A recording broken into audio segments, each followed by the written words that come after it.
Hello friends, welcome to my channel. तो friends, इस video में मैं आपको जो कक्षा 7वीं है उसकी जो पुस्तक है बाल महाभारत कथा, उसका जो पाठ 1 है देवव्रत, उसका प्रश्न उत्तर मैं आपको कराऊंगी। तो मैं कुछ प्रश्न उत्तर लाई हूँ, मैं आपको इस वीडियो में बताऊंगी। तो चलिए स्टार्ट करते हैं। तो प्रश्न 1, गंगा और शांतनु के बीच क्या समझौता हुआ था और क्यों? तो इसका उत्तर क्या होगा? इसका उत्तर होगा कि गंगा ने शांतनु से कहा कि गंगा कुछ भी करे, राजा शांतनु उनका विरोध नहीं करेंगे। राजा ने गंगा की सारी बातें मान ली क्योंकि गंगा के सौंदर्य ने उनके मन को मोह लिया था। वह गंगा को अपनी पत्नी बनाना चाहते थे। तो दोस्तों, यहाँ पर हमारा सवाल है कि जो गंगा और जो शांतनु थे, उनके बीच में क्या समझौता हुआ था। तो जो इस पाठ का नाम है देवव्रत, तो इस पाठ में जो देवव्रत हैं वो गंगा और शांतनु के ही पुत्र है। तो अब जो गंगा और शांतनु थे उनमें क्या समझौता हुआ था?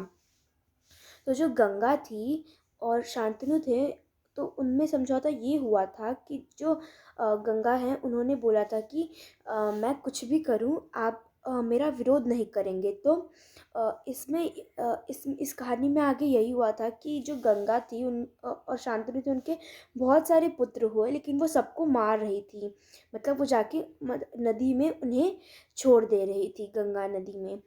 तो शांतनु उनका विरोध नहीं करते थे, लेकिन उनका जब 8वां पुत्र हुआ, तो जब जो गंगा थी उन्हें नदी में छोड़ने जा रही थी, तब शांतनु ने उन्हें रोक दिया।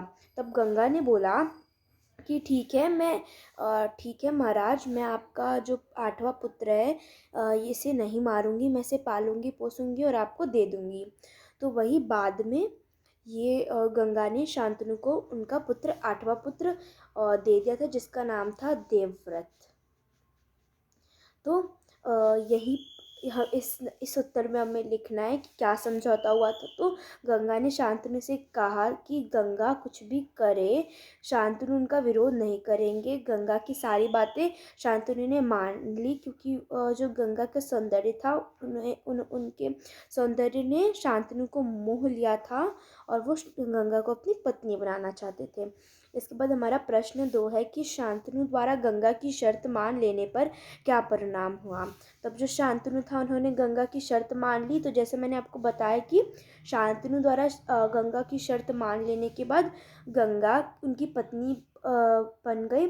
समय पाकर गंगा से शांतनु के कई पुत्र हुए, किंतु गंगा ने उन बच्चों को पैदा होते ही नदी में बहा दिया और खुशी खुशी महल लौट आई। मतलब करती क्या थी वो कि उनका कोई पुत्र हुआ तो उन्हें नदी में ले जाएंगी और वहाँ पे अपने पुत्र को बहा देंगी और फिर वो महल लौट आएंगी खुशी खुशी। अब यहाँ पर प्रश्न 3 है कि देवव्रत से उसके पिता राजा शांतनु की भेंट कैसे हुई। तो उनकी भेंट किस प्रकार हुई? तो इसका उत्तर ये होगा कि जब एक दिन राजा शिकार खेलने गंगा के तट पर गए थे। कौन? राजा शांतनु। जो राजा शांतनु थे वो गंगा के तट पर गए थे, किस लिए? शिकार खेलने, यानी जानवरों का शिकार करने। तो वहीं पर उन्होंने एक सुंदर और गठन ले युवक को गंगा की बहती धारा पर बाण, यहाँ पे बाणों होगा, यहाँ पे बाणों की बौछार करते हुए देखा। इसको सही कर लीजिएगा। बाणों की बौछार से गंगा की प्रचंड धारा रुकी हुई थी और उसी समय वहाँ पर गंगा आ गई और उन्होंने बताया कि यही आपका और मेरा 8वां पुत्र देवव्रत है। तो इसका उत्तर ये होगा कि एक दिन जो राजा शांतनु थे वो गंगा के तट पर गए थे, क्या करने? शिकार खेलने गए थे। और वहीं पर इन्हें सुंदर और गठनले युवक मिला जो गंगा की बहती धारा पर बाण चला रहा था, बाणों की बौछार कर रहा था और उससे जो गंगा की प्रचंड धारा थी वो रुकी हुई थी।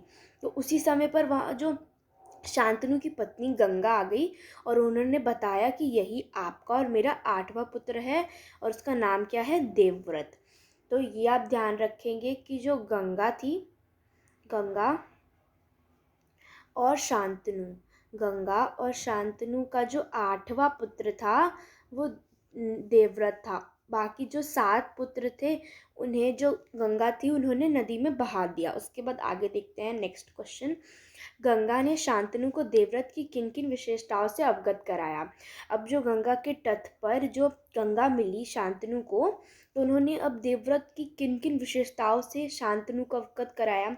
तो शास्त्र ज्ञान में शुक्राचार्य और रण कौशल में परशुराम ही देवव्रत का मुकाबला कर सकते हैं। मतलब उनका शास्त्र ज्ञान बहुत अच्छा है और रण कौशल उनका बहुत मतलब रण कौशल में जो परशुराम जी हैं वही देवव्रत का मुकाबला कर सकते हैं। यह कुशल योद्धा है। अब जो देवव्रत है वो कुशल योद्धा और चतुर राजनीतिज्ञ भी हैं। ऐसा कहकर गंगा ने राजा शांतनु को देवव्रत की विशेषताओं से अवगत कराया। तो ये सब उन्होंने विशेषता बताई और उन राजा शांतनु को उनकी विशेषता से अवगत कराया। इसके बाद प्रश्न 5 है, इधर आखिरी प्रश्न, मैंने 5 ही प्रश्न कराए हैं। तो गंगा ने किस प्रकार देवव्रत को शांतनु के साथ विदा किया। जो गंगा थी वो शांतनु के साथ नहीं गई, उन्होंने देवव्रत को विदा कर दिया। तो उन्होंने किस प्रकार किया। तब जो गंगा थे उन्होंने देवव्रत का माथा चूमा और आशीर्वाद देकर राजा के साथ उसे विदा कर दिया।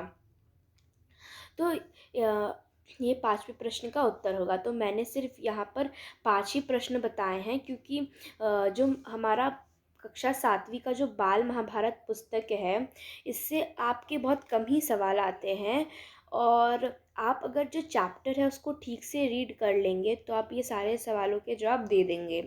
तो आप लोग अब चैप्टर जो है इसको ठीक से रीड करके समझ लीजिएगा। तो अगर आपको ये सारे क्वेश्चन आंसर समझ आ गए होंगे, मैंने आपको चैप्टर भी समझा दिया है थोड़ा बहुत, तो आपको समझ आया तो हमारी वीडियो को लाइक कीजिएगा, ज़्यादा से ज़्यादा लोगों तक शेयर कीजिएगा और सब्सक्राइब नहीं किया तो सब्सक्राइब भी कीजिएगा। Thank you very much.